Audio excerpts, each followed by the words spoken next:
จงยืนหยัดสู้ไปด้วยตื่นรู้จงมองดูสตริตรองมรรควิถีจงสำเร็จจงสมหวังด้วยความดีจงมั่งมีสีสวัสดิ์รับอรุณ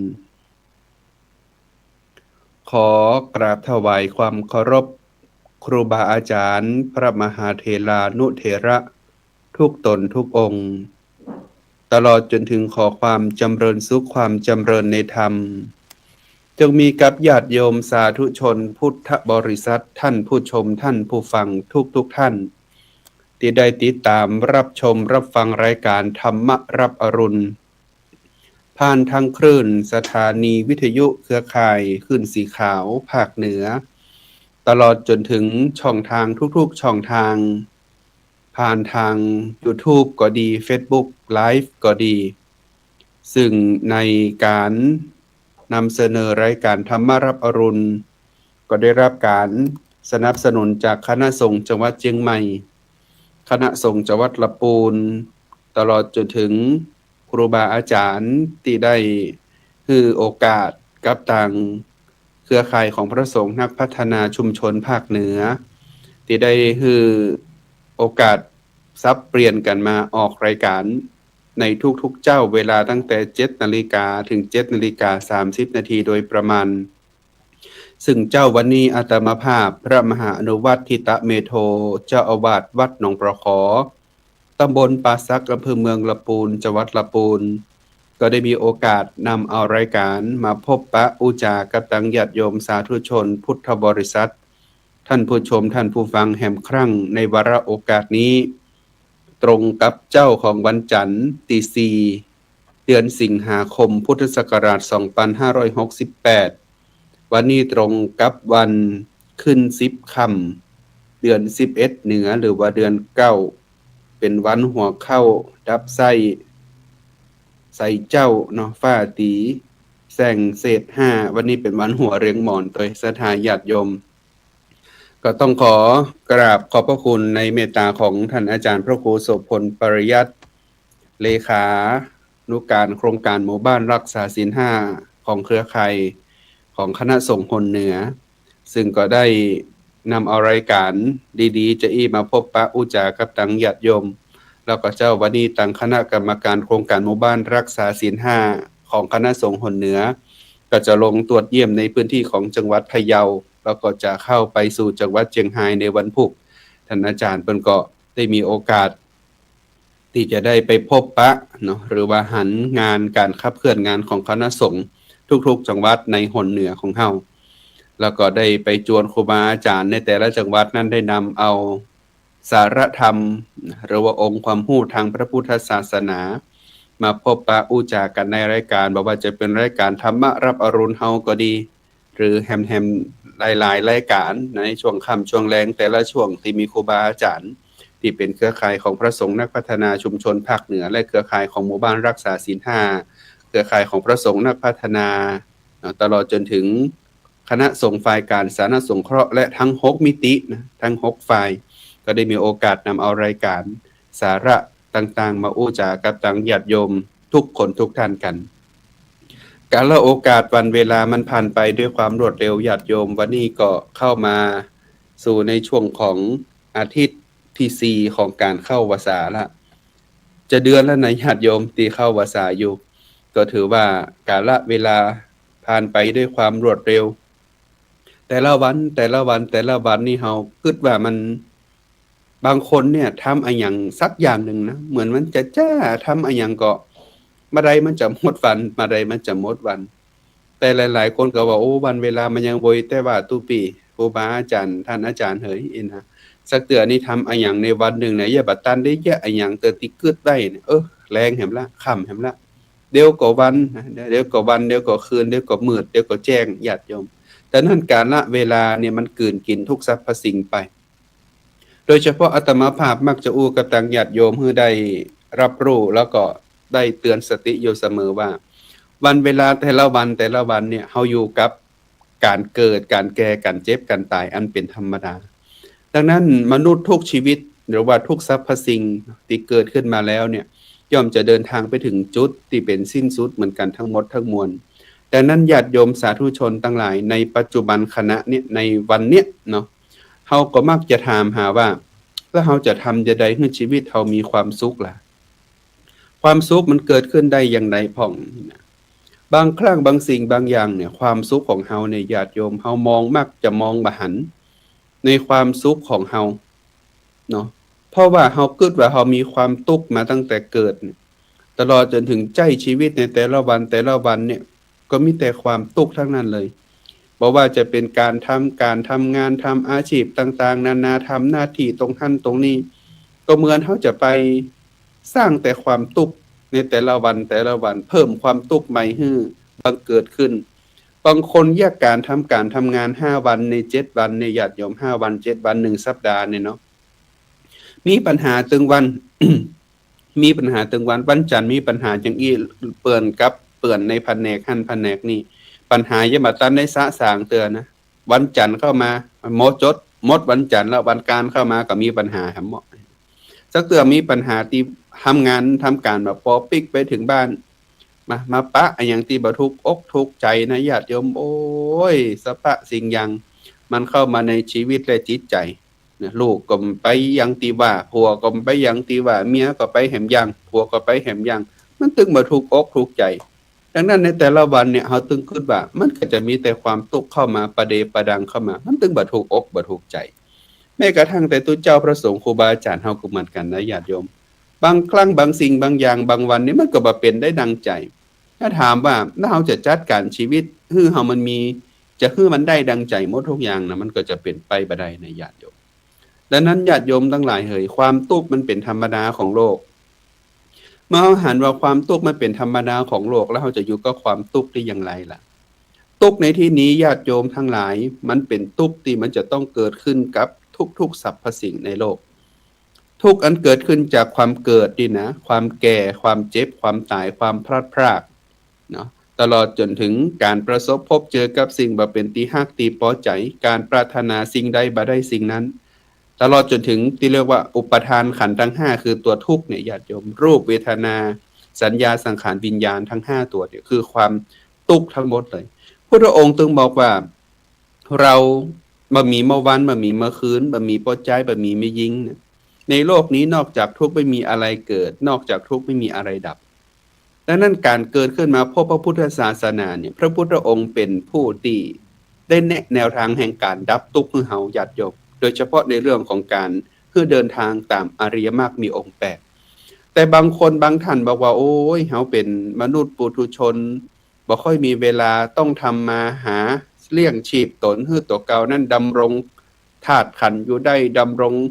การใช้ชีวิตให้กับทั้งครอบครัวนี่อยู่ได้แต่ละวันบ่มีเวลาที่จะไปศึกษาธรรมะบ่มีเวลาที่จะไปปฏิบัติธรรมะดอกตุปีครูบาอาจารย์เฮ้ยจะเยอะจะใดดีดังนั้นญาติโยมทุกคนทุกท่านการที่เฮาใช้ชีวิตในแต่ละวันเนี่ยมันต้องประกอบด้วยสิ่งที่เพิ่นเฮาว่าสติถ้าหากว่าเฮาใช้ชีวิตอยู่ทุกวันด้วยความมีสติแล้วเนี่ยเวลามันเกิดสุขเข้ามาก็ดีเกิดทุกข์เข้ามาก็ดีไม่ว่าจะเป็นสุขหรือทุกข์เนี่ยเฮาจะตั้งรับอยู่กับมันได้เวลาเกิดกับความทุกข์เฮาก็ว่าเอาชีวิตไปจมปักกับความทุกข์นั้น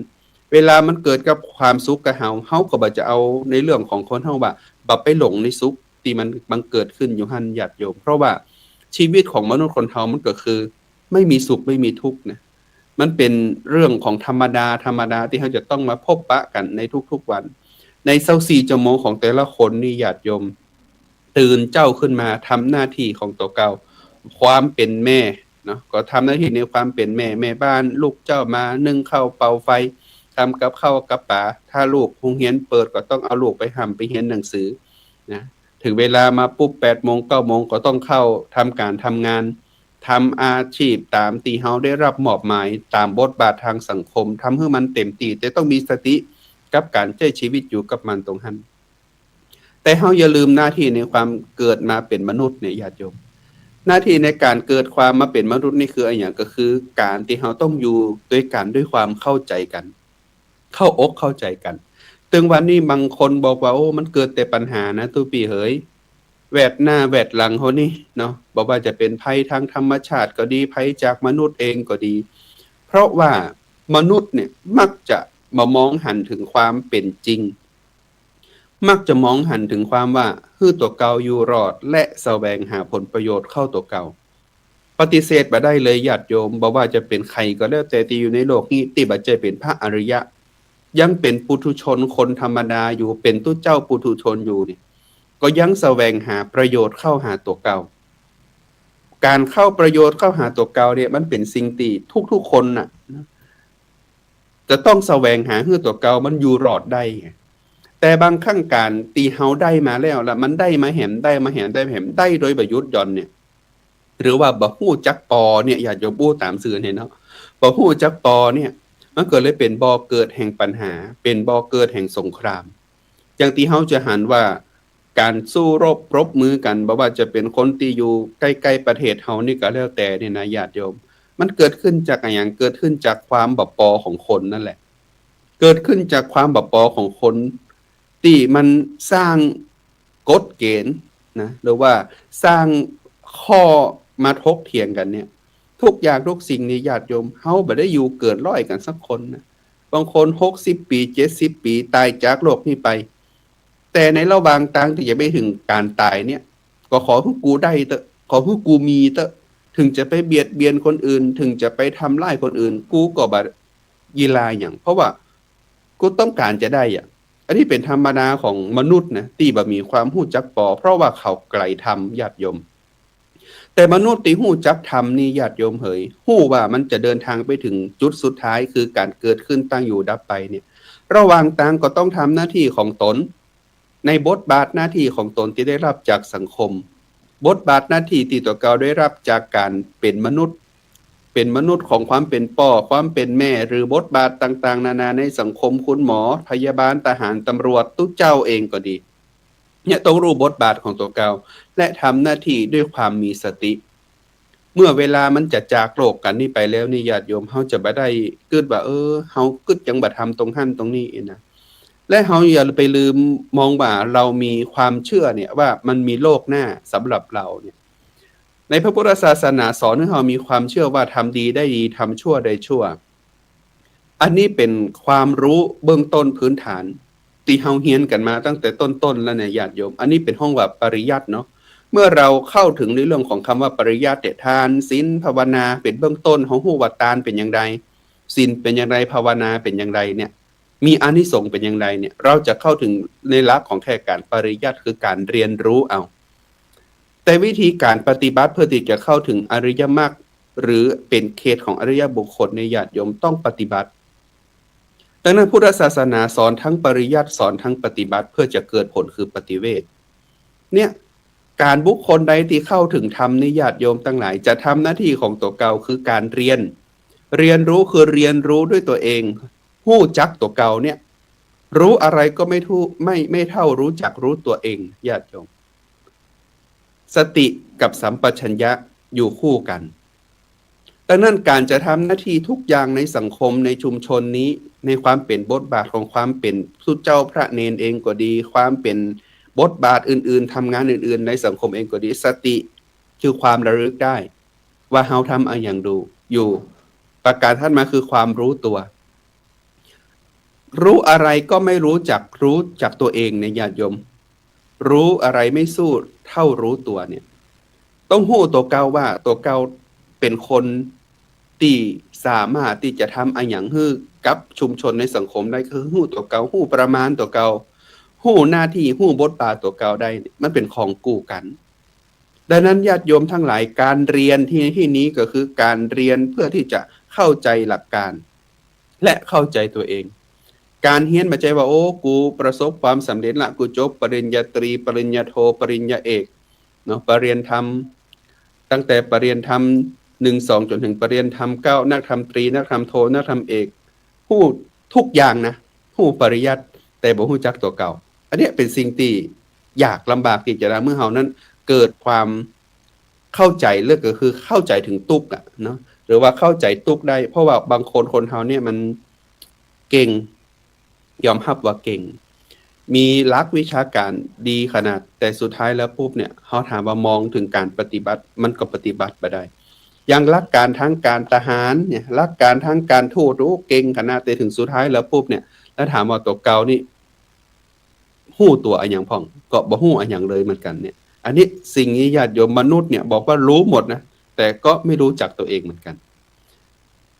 ถ้าหากว่าเรารู้จักการเรียนเนี่ยเรียนรู้ทั้งหลักวิชาการหลักการวิธีการรู้ตัวเองแล้วปุ๊บเนี่ยเขาจะนำตัวเก่าเข้าไปสู่การปฏิบัติญาติโยมเหยคือการปฏิบัติตนตั้งตนให้ตั้งมั่นในธรรมตั้งมั่นในชอบธรรมเนี่ยตลอดจนถึงว่าตั้งในเรื่องของอริยมรรคมีองค์8เนี่ยเนาะอริยมรรคมีองค์8ตั้งแต่สัมมาทิฏฐิจนถึงสัมมาสมาธิเนี่ยเป็นหลักหรือว่าเป็นหนตั้งแห่งการปฏิบัติบางคนรู้อย่างเดียวนะรู้แค่หลักการว่าสัมมาทิฏฐิคืออะไรจนถึงสัมมาสมาธิเนี่ยคืออะไรแต่บ่เคยปฏิบัติบ่เคยเอาจิตของตัวเก่าเข้าไปรู้เลยว่าเราจะเข้าสู่เรื่องของคำว่าสัมมาทิฏฐิเนี่ยเป็นอย่างไรจนถึงสัมมาสมาธิเนี่ยเป็นอย่างไรอันนี้มันเป็นธรรมดาของคนที่บอกว่าตัวเก่านั้นหันแล้วก็เคยปฏิบัติละสมมาเตญาติโยมครูบาอาจารย์หรือคฤหัสถ์ญาติโยมทั้งหลายที่บอกว่าเป็นนักปฏิบัติเนี่ยเป็นผู้ปฏิบัติธรรมเนี่ยบางคนบอกว่าปฏิบัติได้ถึงเวลามาแล้วปุ๊บเนี่ยไอ้อย่างทักอย่างหนึ่งเข้ามากระทบตัวเก่าในความบ่ชอบอกบ่ชอบใจก็เกิดการเปิ้นห้องว่าเปรียบเทียบยกตนข่มคนอื่นเอาสิ่งที่ตัวเก่าคิดว่าตัวเก่าฮู้เนี่ยไปทำร้ายคนอื่นก็มีสิ่งนี้บ่ได้เรียกว่าเป็นผู้ปฏิบัติเลยนะญาติโยมไม่ใช่เป็นนักปฏิบัติเลยนะ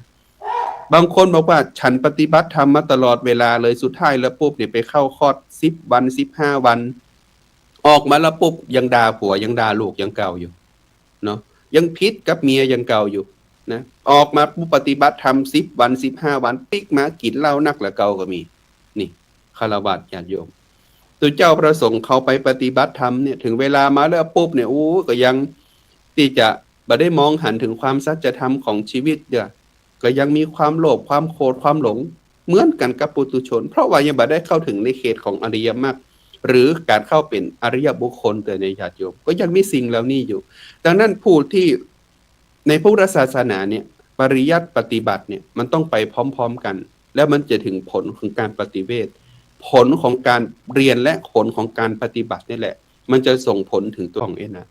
มันเป็นปัจจตังเป็นสิ่งที่ผู้รู้ก็รู้ได้เฉพาะตนบุคคลใดที่รู้แล้วเนี่ยเขาจะนิ่งจะเงียบจะเป็นตุนหีคือนิ่งเงียบเนาะนิ่งเงียบและมีอุเบกขาธรรมอุเบกขาธรรมนี่ก็คือมีความวางเฉยมีความวางเฉยต่อทุกขเวทนาสุขเวทนาเนาะบอกว่าจะตุกบอกว่าจะสุขเนี่ยเปิ้นจะวางเฉยละจะหันว่าอ๋อมันเป็นธรรมดาเป็นเพียงแค่นี้เองอันนี้คือบุคคลผู้เข้าถึงธรรมแต่บุคคลที่บอกว่าฉันบรรลุถึงขั้นนั้นเป็นโสดาบันนะเป็นสกิทาคามีเป็นอนาคามีฉันเป็นอรหันต์ญาติโยมต้องหนีออกห่างทันทีเด้ออันเนี้ยเป็นสิ่งที่เปิ้นบ่ได้เข้าใจถึงธรรมะที่เปิ้นปฏิบัติอยู่เปิ้นพยายามที่จะบอกว่าตัวเก่าบรรลุแต่ที่จริงแล้วเนี่ยธรรมะพระองค์บอกว่าเป็นปัจจตังเนาะเป็นสิ่งที่ผู้รู้ก็รู้ได้เฉพาะตนดังนั้นบุคคลที่รู้เนี่ยเปิ้นจะบ่มาโอ้อวดดังนั้นญาติโยมต้องมีสติต้องมีสัมปชัญญะรู้เวลาเฮามีความศรัทธาหรือว่ามีความเลื่อมใสต่อสิ่งใดสิ่งหนึ่งก็แล้วแต่เนี่ยอาตมาภาพมักจะอู้ตลอดเวลาว่าอย่าไปศรัทธาต่อตัวบุคคลคือเฮาศรัทธาต่อธรรมที่พุทธองค์นั้นได้ตรัสไว้ดีแล้วเพราะพุทธองค์ก่อนปรินิพพานเนี่ยบ่ได้บอกให้ใครเป็นศาสดาแทนพระองค์เลยนะญาติโยมบอกว่าธรรมและวินัยใดที่พระองค์นั้นได้ประกาศไปแล้วธรรมและวินัยนั้นน่ะเป็นศาสดาแทนเราตถาคตบุคคลใดเห็นธรรมผู้นั้นเห็นเราตถาคตนี่ญาติโยมทั้งหลายดังนั้นการที่เฮาเกิดมาพบพระพุทธศาสนาเนี่ยเฮาเกิดมาพบหลักธรรมขององค์สมเด็จพระผู้มีพระภาคเจ้าอันเป็นธรรมที่พระองค์นั้นได้ตรัสไว้ดีแล้วเป็นธรรมที่ยกคือบุคคลที่เดินตามธรรมพุทธเจ้าเนี่ย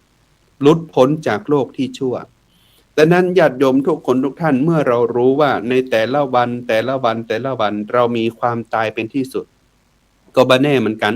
ตัวเจ้าที่นั่งเตะอยู่นี่วันพุกอาจจะบ่ได้ลุกขึ้นมาก็ได้เพราะว่า ความตายมันอยู่กับเฮาในทุกๆวินาทีเราอย่าได้ประมาทนะญาติโยมเฮาจะไปฮู้ได้อย่างไรว่าเฮานั่งรถอยู่เนี่ยจะมีรถคันอื่นมาชนเฮาก็เนี่ยเฮาเตียวอยู่กลางถนนอยู่เนี่ยเฮาจะฮู้ก็ว่าจะมีรถคันใดมาชนเฮาอยู่เฮาขับรถอยู่กลางถนนเนี่ยเฮาจะฮู้ได้อย่างไรว่าจะมีคนกระโดดขวางหน้ารถเฮาของแม่นก็ดังนั้นนะญาติโยมทุกคนทุกท่านเฮาต้องมีสติในการที่จะใช้ชีวิตอยู่ในแต่ละวันนะตลอดจนถึงการที่เฮาประมาทว่าโอ้เฮายังหนุ่มยังน้อยบ่เป็นหยังง่ายโรคภัยไข้เจ็บก็ถึงบ่เป็นเฮายังแข็งแรงอยู่ญาติโยมเอ๋ยจะไปคิดประมาทอย่างนั้นเพราะว่าอย่างที่ข่าวสารที่เฮาเคยหันอยู่แล้วเนี่ยเนาะอย่างรถทัวร์ที่ปาละออนไปทัศนศึกษานี่ญาติโยมระเบิดกลางถนนละออนอายุเพียงแค่3ขวบ4ขวบก็ตายจากอ้อมอกของพ่อของแม่ไปอันนี้เป็นธรรมดาเลยที่มีการเกิดที่ไหนก็ต้องมีความตายที่นั่นเราอย่าได้ประมาทนะเพราะว่าแต่ละวันเนี่ยเราต้องทำหน้าที่ของตกเก่าให้ดีที่สุดด้วยความมีสติด้วยความมีสัมปชัญญะเนอะใครจะไปฮู้ได้อย่างไรญาติโยมเนาะนอนรับอยู่ดีๆกลางค่ำกลางคืนมาน้ำปลามาไหลเอาบ้านเอาจองเอาไหลเอาตึงสิ่งที่เฮาเสาะหามาทั้งชีวิตละบางคนว่ากึดว่าอันนี้กูเสาะหามาตึงชีวิตละเนี่ยเป็นของกูสุดท้ายแล้วปุ๊บธรรมชาติก็เอาพรากสิ่งที่ว่าเป็นของเฮาเนี่ยไปตึงหมดตึงมวลเลยแล้วถามว่ามันมีอะไรอย่างเป็นของเฮาพ่องละญาติโยมจะฮู้ได้อย่างไรว่าเฮาแยกการอยู่เนี่ยแผ่นดินไหวเนี่ยตึก30จั่นแยกการอยู่บนตึกพุ่นน่ะญาติโยมตึกก็ยังถล่มลงมาตึงหมดตึงมวลพรากชีวิตไปเป็นร้อยๆชีวิตเนาะเนี่ยอันนี้คือธรรมดาเลยว่ามันเป็นธรรมดาของโลกที่มนุษย์ทุกคนหรือว่าสัตว์โลกทุกสัตว์ทุกสรรพสิ่งในโลกนี้จะต้องพบเจออย่างนั้นคนสัตว์สิ่งของเกิดการอยู่ในกฎแห่งไตรลักษณ์ทั้งนั้นเลยโดยเฉพาะเรื่องของความอนิจจังคือความไม่เที่ยงเนี่ยทุกอย่างมีความแปรเปลี่ยนเป็นทุกข์ที่เป็นสภาพที่ไม่สามารถทนอยู่ในสภาพเดิมได้เนี่ยเป็นห้องว่าทุกข์นี่ญาติโยมบ้านเฮือนเอาแปลงใหม่ไปเนาะหมดไป5ปี10ปีทุกอย่างก็เริ่มจะสึกหรอเสื่อมกันไปตามสภาพคือมันไม่สามารถคงในสภาพเดิมได้เทคโนโลยีทุกอย่างทุกสิ่งนี่แต่ก่อนนี่ญาติโยมเนาะโทรศัพท์มือถือเฮาย้อนปีกไปเนี่ยเนาะละออนมาเดียวนี่อาจจะบริหารยุคของ3310 3315ขึ้นมาจอภาพจอสไลด์นี่นะญาติโยมถึงวันนี้ละออนเขามากับยุคของเพิ่นเฮาว่า Gen Z นะมาพร้อมกับในเรื่องของเทคโนโลยีมากมายเข้ามาถึงเขาเหลือเกินความไวทางเทคโนโลยีหรือว่าความฉลาดทางเทคโนโลยีเนี่ยถึงวันนี้เพราะว่าใช้ปรัญญาประดิษฐ์หรือ AI เข้ามาแทนที่ภาพบางภาพที่เฮาหันในโลกโซเชียลในญาติโยมมันบ่จะเป็นภาพแต่มันเป็นภาพที่ใช้ AI ในการตัดต่อ AI นี่จำลองทั้งภาพและเสียงของเราได้เนาะเนี่ยหากว่ามีคนตั้งกล้องอัตมาภาพเนี่ยญาติโยมเนี่ยในการเทศน์ในการบรรยายเนี่ยเนาะมีคนจับอยู่ตั้งกล้องอยู่เนี่ยสามารถดูอากัปกิริยาของอาจารย์พระอาจารย์ในการอู้อย่างอี้วิธีการอู้อย่างอี้จังหวะในการอู้อย่างอี้ถึงเวลามาปุ๊บเนี่ยเขาสามารถเอาไปจับให้มันกลายเป็นภาษาอื่นๆก็ได้เนาะภาษาฝรั่งภาษาอเมริกันนะภาษาจีนภาษาญี่ปุ่นได้หมดเลยในการที่จะผ่านทาง AI ที่อยู่ทางด้านหน้านี่ดังนั้นการเทศในเนี่ยครึ่งชั่วโมงเนี่ยถ้าหากว่ามีคนจับเอาไปแบบว่าจะลองให้เป็นภาษาอื่นห้องล้อได้ก่อนะญาติโยมมันก็ได้เลยทันทีเพราะว่าถึงวันนี้เทคโนโลยีมันไปแบบก้าวกระโดดแล้วก็เฮาโตยบัดตันเทคโนโลยีในบางสิ่งบางอย่างเทคโนโลยีเนี่ยเข้ามาเพื่อเอื้อประโยชน์ให้กับมนุษย์แต่ก็มีแห่งกลุ่มบุคคลหนึ่งที่เขาบ่ฮู้จักปอในญาติโยมมาใช้ผลประโยชน์หรือว่าใช้ประโยชน์จาก AI เนี่ยเข้ามาทำร้ายกันเพราะว่าจะเป็นการโกหกหลอกลวงหรือการใส่ร้ายป้ายสีกันมันมีมาหมดเลยในปัจจุบันนี้ดังนั้นเราต้องโตยฮื้อตันดังนั้นในความเป็นละออนในปัจจุบันเนี่ยเขาจะมักบ่ค่อยเชื่อในเรื่องของคำว่าความดีนะบางคนก็ว่ามันเป็นเฟกนิวก็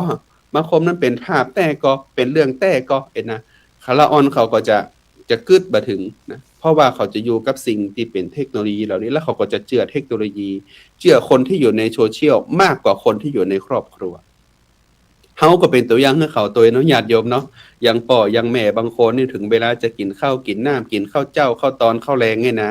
สังเกตพอเลยละอยู่กันคนละมุมบ้านพิมพ์เอาบ่เอิ้นหากันละพิมพ์เอาตั้งกลุ่มครอบครัวมี 4-5 คนในครอบครัวก็มี LINE ครอบครัวของฉันนี่น่ะพิมพ์มาตึ้งน่ะกินข้าวก็ยังบ่อู้กันญาติโยมคือเวลานั่งกินข้าวบนโต๊ะก็โทรศัพท์คนเครื่องคนหนึงนะอู้กับแชตอู้กับ Facebook นะบางคนก็มีเวลาอยู่กับโลกโซเชียลนักเกินไปสังคมปฏิสัมพันธ์กันในครอบครัวก็เลยบ่มีดังนั้นญาติโยมทุกคนทุกท่านเวลาเราจะเสาะแสวงหาอะหยังสักอย่างหนึ่งที่เป็นความสุขเนี่ยเราควรจะมองตัวเก่าให้ปะฮู้จักตัวเก่าให้ได้เตือนสติตัวเก่าให้ได้ว่าตอนนี้ขณะนี้เราเป็นอะหยังทำอะหยังมีบทบาทหน้าที่อะหยังในชุมชนในสังคมเนี่ยเป็นสิ่งที่ดีสติคู่กับสัมปชัญญะเมื่อเราเรียนรู้ตัวเองนำตัวเองเข้าสู่การปฏิบัติเราจะเห็นหนทางแห่งการดับทุกข์ที่พระพุทธองค์ได้ฝากไว้ดังนั้นญาติโยม30นาทีอาตมาภาพคิดว่ามันเป็นเวลาบักให้เหมือนเลยเนาะได้อู้จากับตังญาติโยมมาวันนี้ก็หมดเวลาละเข้าได้ถึงที่นาทีที่30แล้วนะญาติโยมก็ขอให้ญาติโยมทุกคนทุกท่านเนาะหากว่าวันนี้อาตมาภาพอู้จาหรือบรรยายทำไปถูกบ่ถูกอย่างใดหรือว่าบ่ถูกอกถูกใจอย่างใดสามารถโทรมาติชมรายการกันได้ผ่านทางหมายเลขโทรศัพท์0817831764หรือจะเข้ามาอู้จากันที่ตังวัดหนองปอคอตำบลปราซักอำเภอเมืองละปูนจังหวัดละปูนก็ได้เพื่อที่จะได้ให้กำลังใจกันหรือแนะชมติชมในการดำเนินรายการตลอดทั้ง30นาทีในสัปดาห์นี้ก็คงจะได้นำเอารายการธรรมรับอรุณจากลาท่านผู้ชมท่านผู้ฟังทุกคนทุกท่านไปก่อนแต่นั้นในสัปดาห์หน้าวันจันทร์หน้าปิกมาปะกันใหม่ในวันที่11ซึ่งเป็นวันใกล้วันแม่แห่งชาติก็คงจะได้เอาเรื่องราวของความฮักในความเป็นแม่มาอู้จากันในสัปดาห์หน้าสำหรับวันนี้ธรรมรับอรุณโดยอาตมาภาพพระมหานุวัตรทิตเมโทเจ้าวาดวัดหนองปอขอตำบลป่าซักอำเภอเมืองละปูนจังหวัดละปูนคงจะได้นำรายการจากลาท่านผู้ชมท่านผู้ฟังไปก่อนขอเดชะพระไตรรัตน์เป็นชัดกั้นทุกท่านจงพิญโยสโมสรเจริญยิ่งสิ่งปรารถนาสถาพรเกียรติขจรเรืองยศปรากฏไกลแม้ตั้งหวังสิ่งใดในดวงจิตจงสำฤทธิ์เพิ่มพูนบุญกุศลแม้ศัตรูโมมานผ่านผจญจงผ่านพ้นดลสุขทุกเมื่อเทิน